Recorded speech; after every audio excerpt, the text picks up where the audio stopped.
glad to have come back to this game. It was my pleasure.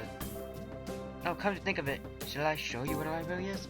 Can't possibly ask for more help. I should be able to find it, alright. Well, honest, my navigational skills fail me. And not like they did already, which they seem to have a habit of doing.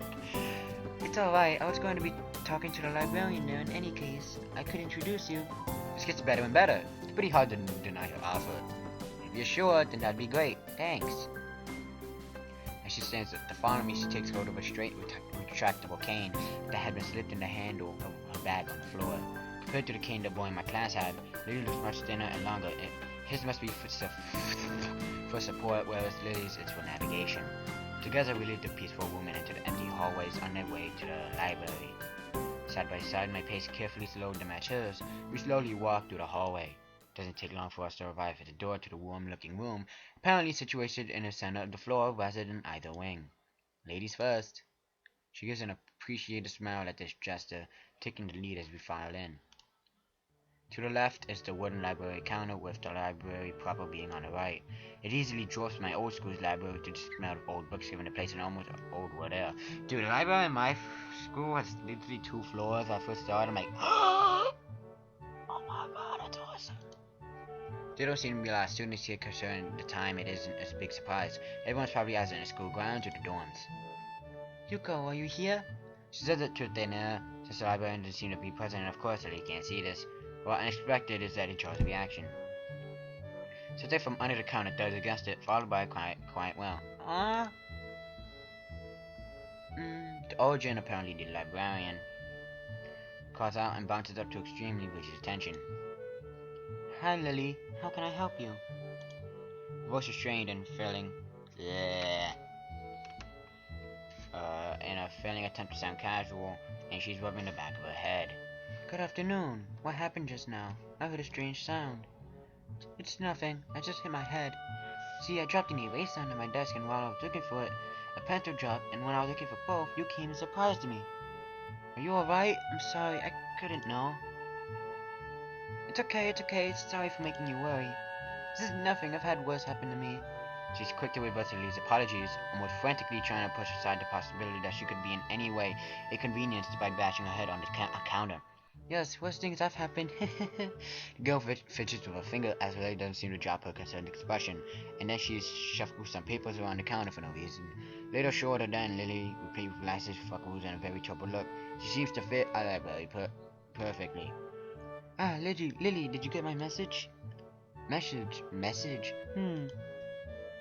Oh, the 2 important books that arrived?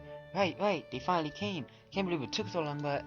Amidst the celebrations, partially for managing to change the topic, I'm sure she noticed me from the corner of her eye and freezes on the spot when she does.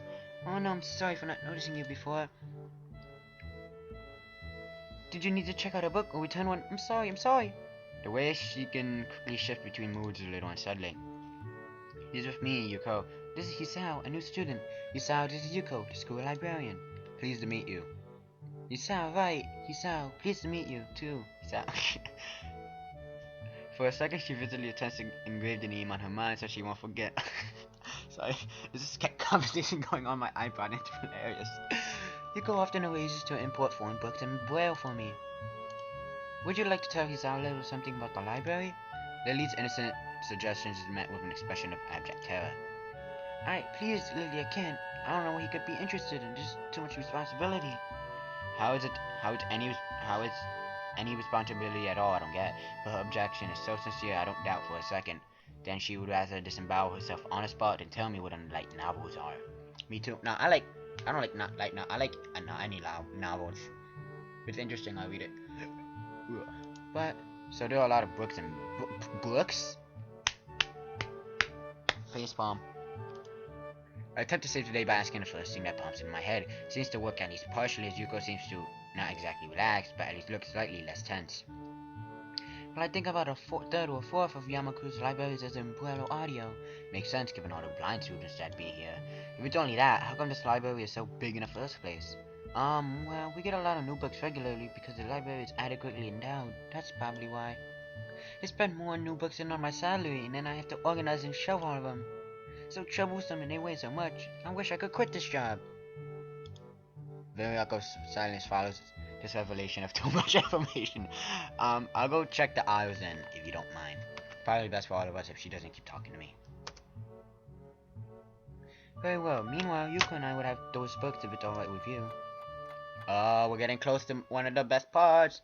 The first impression was right, the library is surprisingly big. Ambling down a narrow aisle, I studied the spines of the books in random order, occasionally sliding one out to read the blurb, taking it with me if it looks good. In a few moments, I have a respectable stack of books in my arm. I guess I'll be stuck for choice in here, whatever. Guess I'll never be stuck for choice in here. The normality of the library sinks in. Sure, there are large print and braille books scattered throughout, but it is what it is, a library. It's as if the calm mood for the room had tea with Lillys snuck in with us in here, unless it was here to begin with. Something about that pushed me at ease, just like before. I recently entered the aisle and found a collection of desks set up for study or personal reading. Going a little further, I discovered a nice quiet corner at the back.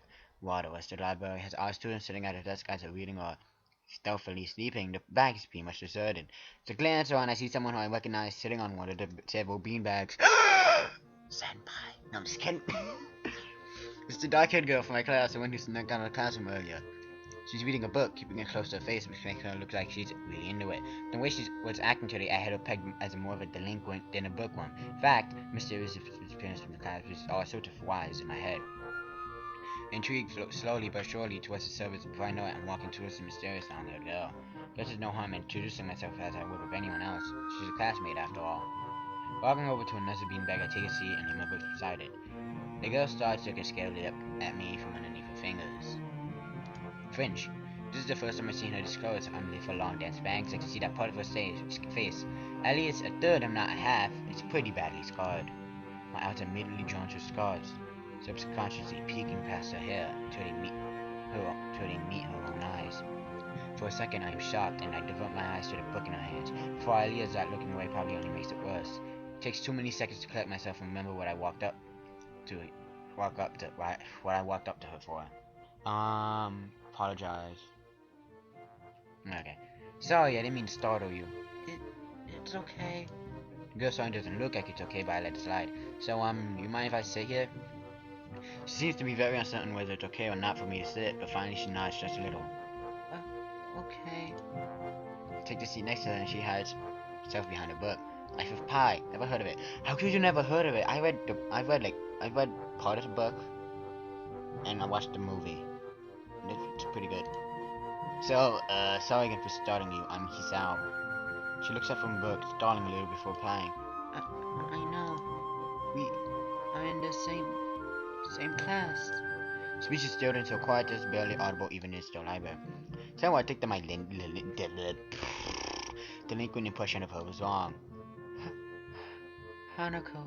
I'm Hanako. Resist the urge to say that's a nice name just to have something to say, but really it's the only thing that I can think of. Feel like an idiot. Everyone here must be used to being different to each other, and here I am being all bothered and fussed about that kind of thing. Don't let me interrupt your reading. I'll just check these books if you don't mind. She nods a little and sighs a little sigh of relief. So I tried to read the covers and instruction of the books I picked up, and she buries her face in a book. Uncomfortable silence consumes us. My eyes still wander to a direction I speak, and I sneak peeks at her flowing hair and the scars it's hiding.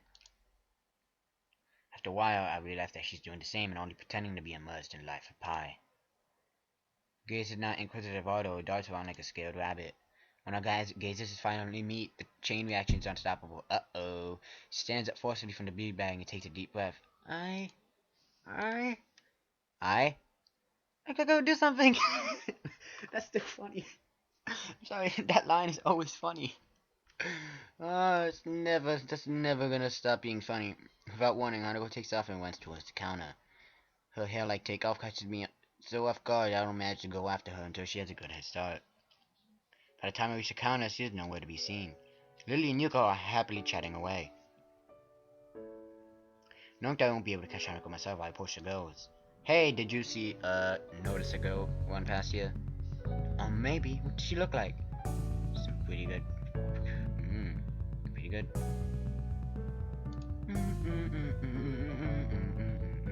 Long dark hair, kinda shy. She had some scars on her face. Well, I'm gonna end it here just to listen to the music.